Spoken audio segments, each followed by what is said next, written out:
All right, y'all. So making another quick little run. I've been doing a lot of driving lately. I normally don't do this, but so this will be like another little piece of digital journal. I'm trying to do a lot of stuff on this phone and whatnot. So there was I want to tell y'all about getting on the train.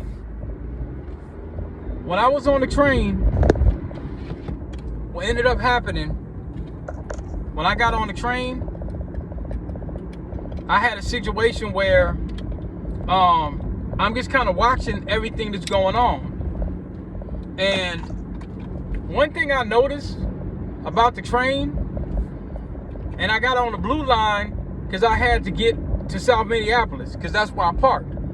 Man, look, when I got on that train, or before I got on that train, I got to the station. You had 2 Hispanic transit cops, and you had an Asian cop, and they were kind of yelling at the black folks.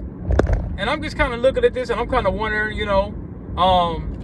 what's gonna happen with this. So I was thinking about, man, I'm gonna have to back up and pull up my camera. I said, I ain't about to do no hollering and yelling. I ain't doing all that. I'm gonna gather information if need be. That's what these damn camera phones is for. It's not for World Star and getting all no. We not gonna do that. I'm gonna get coverage and I'm gonna bounce. So now, they arguing with the police. The police pushed one of them. He said, "Oh, don't step on the evidence. I'm gathering evidence." It must have been some weed, or I don't know. Somebody was smoking some weed or something, or doing something. You could tell somebody was smoking weed. Right when I get up to the thing, I see a woman dancing. She dancing and carrying on, listening to music, doing whatever. And so, after that, I see them argue with the police. And so I'm kind of wondering what's going on. So they when they move and get away from the police, I'm thinking they getting ready to go on the train. It must have been their friend that was hemmed up. So I kind of leaned in and asked the black folks, "Y'all good? What they bothering y'all?" And she said, "Oh, they petty for some. They never really told me what it was about. They didn't just say, "Oh, well, they're being brutal to us and they're doing this." They never said that. So I'm kind of like, I don't know. This sounds like some nigga shit. I really didn't know what was going on. It sounded like they was doing something they wasn't supposed to. I don't know.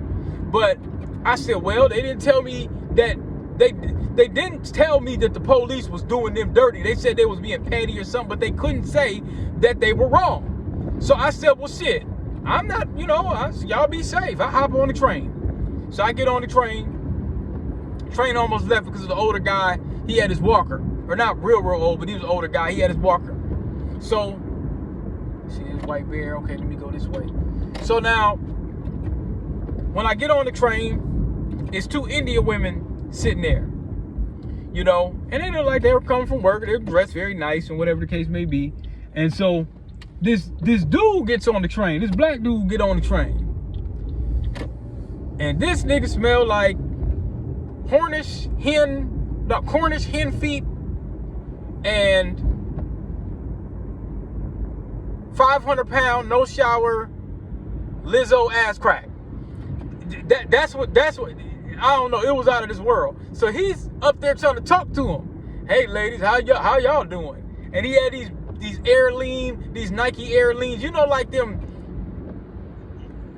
I can't say how they. Well, I call them Air Lean. My homie used to always call them Air Leans. Basically, if your Nikes were looking old and beat up, and then they start leaning, but they were like too big for him or something like that. So I said, well, maybe he ain't got no place, but. So he's up there trying to mac on him. Because when he first gets on the bus or on the train, he's staring at me like, he's just kind of staring at me like, yeah, nigga. What, all that type of thing. I'm like, this nigga here, man. So I'm sitting there just like, all right, So he's looking at me. He looks away a little bit. He starts looking at me again. And I'm kind of like, okay, this nigga, whatever. So now he's steady trying to holler at these 2 Indian chicks. And they not paying him no mind. They ain't say nothing to him. So now, The next stop, we get to was it the Franklin stop? Or we at not the Franklin stop. We're getting close to the Cedar Riverside stop. And this Somali girl gets on the bus. Soon as she gets on the bus, she tries to ask. I think she's trying to get the Indian lady's attention. And so she tries to get their attention. They just ignore her. Like she just wasn't there. And she didn't come across aggressive. She didn't come across like, no bum. Maybe I'm here. Here's what I'm hearing from people that have talked to me that said, I said, man, I said, we just getting like New York. That's all. We becoming a big city right now. It's way too many damn people. We overcrowded. We don't really need all these damn people in Minnesota. And I'm like, man, in New York, we getting like New York. He's like, man, New York trains, our trains are worse than New York. I said, ain't no way. I said, ain't no way our trains are worse than New York City. And he said, yeah, man, the subway is worse. So here's what I do. I'm seeing if they gonna respond. These two Indian ladies, they sitting over here. They sitting on this side. And I'm sitting next to the Somali girl. She sat right next to me. Right when she came in, she sat right down next to me. And so she was holding a little cup of yogurt. The Indian ladies didn't even look at her, didn't even respond. She's trying to get their attention. So they didn't respond to her. So she kind of turns and looks at me. She looked like she wanted to kind of ask me something, but she was a little hesitant. Like, I don't really want to, be like, begging or whatever, So she turns to me and says, my sugar's low. My sugar's low. Do you got any change? And I was kind of taken aback a little bit because I ain't never heard, I've never seen no Somali woman ask. They don't typically ask black men for nothing. They, they'll deal with their folks if they need something. They don't typically ask people. They don't be begging. They don't ask nobody for nothing. So I asked her, I said, what type are you? And she said, I'm type 1. So, I thought about some change. I didn't have no change, but I had like 5, 20 and 10s or something like that. So I'm kind of digging. I'm looking to give her $1 or whatever like that, but I'm fumbling so much that I don't like just keep fumbling and fumbling. Then people can see what you got. Then other people start asking for stuff like that. Like, oh, he giving out money. Let me ask. So that ain't that kind of, So, I grabbed $10 and I just give it to her. And she's just looking at it like, and she said, for real? And I said, go ahead. You know what I'm saying? And then I tell her, I said, do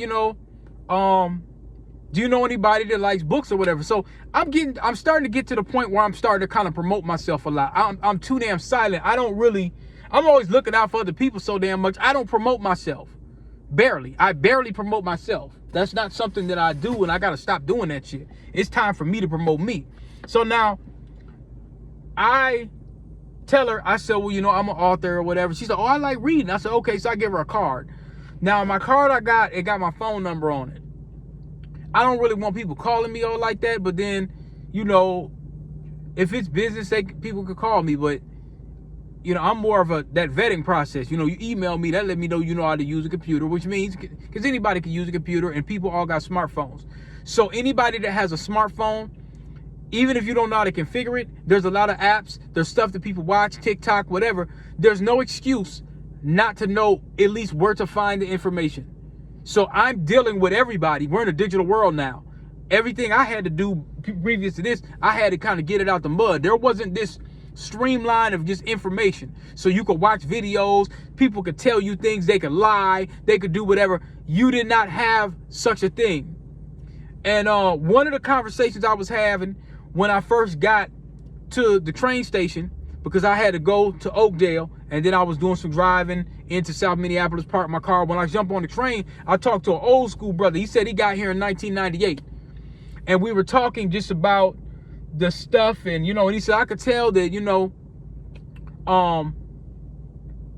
I could tell you, you were a little different from what he typically sees and whatever. And he said, your people from the South, right? I said, yeah. He said, I could tell.